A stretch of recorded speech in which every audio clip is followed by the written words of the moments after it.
በስመ አብ ወወልድ ወመንፈስ ቅዱስ አሃዱ አምላክ አሜን። ኒቆዲሞስ የዐቢይ ጾም ሰባተኛ ሳምንት በኦርቶዶክስ ተዋሕዶ ቤተ ክርስቲያን የበዓላትና የአጽዋማት ቀንና መሠረት ሰባተኛው የዐቢይ ጾም ሳምንት ኒቆዲሞስ ይባላል። ከዋዜማው ቅዳሜ ጀምሮ በቅድስት ቤተ ክርስቲያን የሚዘምረው ዝማሬ፣ የሚሰበከው ስብከት፣ የሚሰጠው ትምህርት፣ የሚነበበው ወንጌል ኒቆዲሞስ የሚናገር ነው። ዮሐንስ ወንጌል ምዕራፍ 3 ከቁጥር 1 እስከ 21። ኒቆዲሞስ ማን ነው? ኒቆዲሞስ ቃሉ የግሪክ ሲሆን ኒቆዲሞስ ማለት ድል ማድረግን ወይም አሸናፊነትን ያመለክታል። ኒቆዲሞስ መምህር ሲሆን ራሱን ዝቅ አድርጎ የተማረ ከአይሁድ አለቆችና መምህራን አንዱ ነው። በዮሐንስ ወንጌል ምዕራፍ 3 እንደተገለጸው ከፈሪሳውያን ወገን የአይሁድ አለቃ የሆነ ኒቆዲሞስ የተባለ አንድ ሰው እንደነበርና እርሱም በሌሊት ወደ ጌታችን መጥቶ እንደተማረ ተጠቅሰዋል። ኒቆዲሞስ የፈሪሳውያን አለቃ የኦሪትም ምሁሩም ነበር። በእርሱ ደረጃ የነበሩ ታላቅ የአይሁድ ምሁራን ስልጣናቸው ሹመታቸውን የእግዚአብሔር ስጦታ መሆን ረስተው በሕዝቡ ላይ የሚመጻደቁ ነበሩ። በዘመናቸው እውቀትን የሚገልጥ እውነተኛ አምላክ ኢየሱስ ክርስቶስ ለቤዛ ዓለም ሲገለጥ የአይሁድ ምሁራን የጌታን መገለጥ አልወደዱትም። የእርሱ ትሕትና የእነርሱን ትዕቢት የሚያጋልጥ ነበርና ወደ ጌታችን ኢየሱስ ክርስቶስ የሚሄዱትን ሁሉ ይነቅፉ ይከሱ ነበር። በሰው ዘንድ በተናቁት በናዝሬት በገሊላ እየተመላለሰ የሚያስተምር የዓለም ቤዛ የክርስቶስን ትምህርት እንዳይሰሙ ልባቸው ተዘግቶ ነበር። ጌታችንም የፈሪሳውያን ሐሳባቸውን በግብዝነት የተሞላና ከንቱም እንደሆነ ነግራቸዋል። ለደቀ መዛሙርቱም ከጻፎችና ከፈሪሳውያን ጽድቅ የሚበልጥ ሥራ እንዲሰሩ አስጠነቀቃቸው።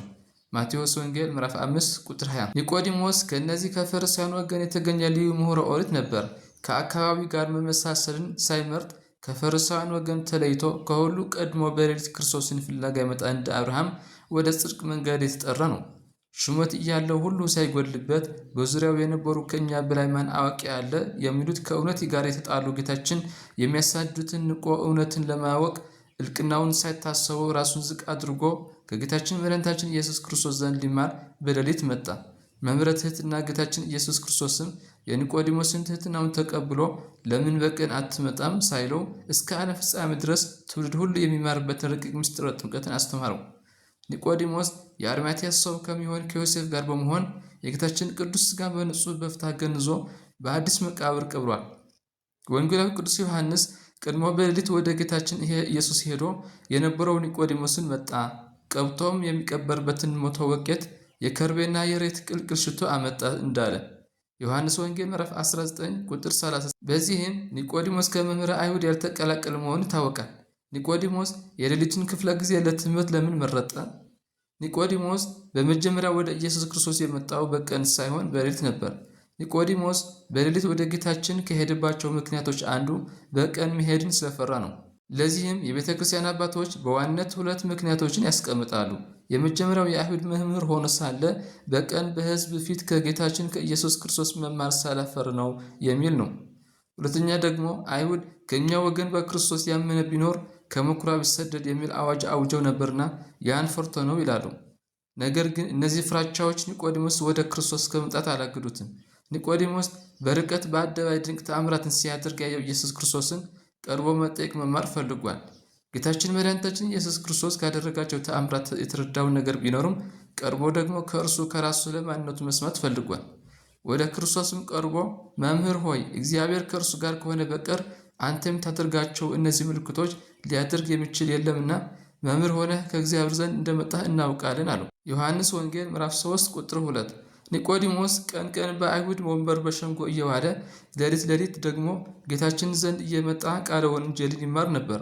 ኒቆዲሞስ መምህር ስለነበር ስማር ብዙ ሰዎች ሲያዩኝ በውዳሴ ከንቱ መምህር መባል ይቀርብኛል ብሎ የአይሁድ መምህር ስለነበር እንዳያዩት ፈርቶ ሌሊት እየመጣ ይማር ነበር።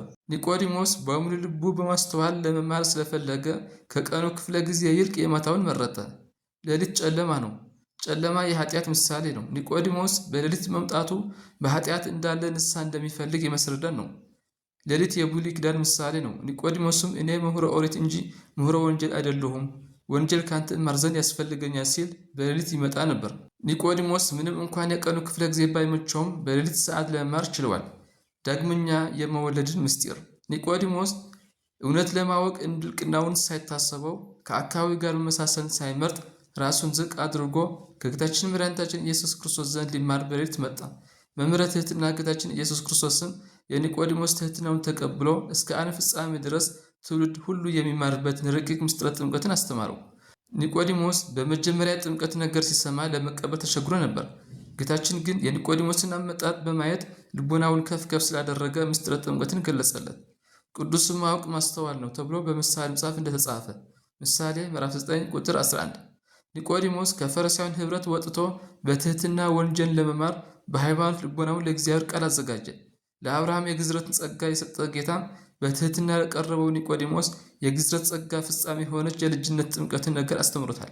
ጌታችን መድኃኒታችን ኢየሱስ ክርስቶስ እኔ ለእውነት ለመመስከር መጥቻለሁ በማለት እውነትን እንድንመሰክር አብነት ሆነናል።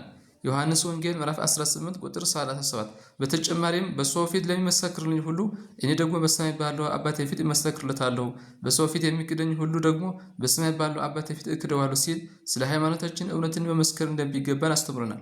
ማቴዎስ ወንጌል ምዕራፍ 10 ከቁጥር 32 እስከ 33። እንዲሁም ለኒቆዲሞስ ሲያስተምረውም እውነት እውነት እልሃለሁ የምናውቀው እናገራለን፣ ያየነውን እንመሰክራለን በማለት ለእውነት መመስከር እንደሚገባ አስገንዝቦናል። ዮሐንስ ወንጌል ምዕራፍ 3 ቁጥር 11።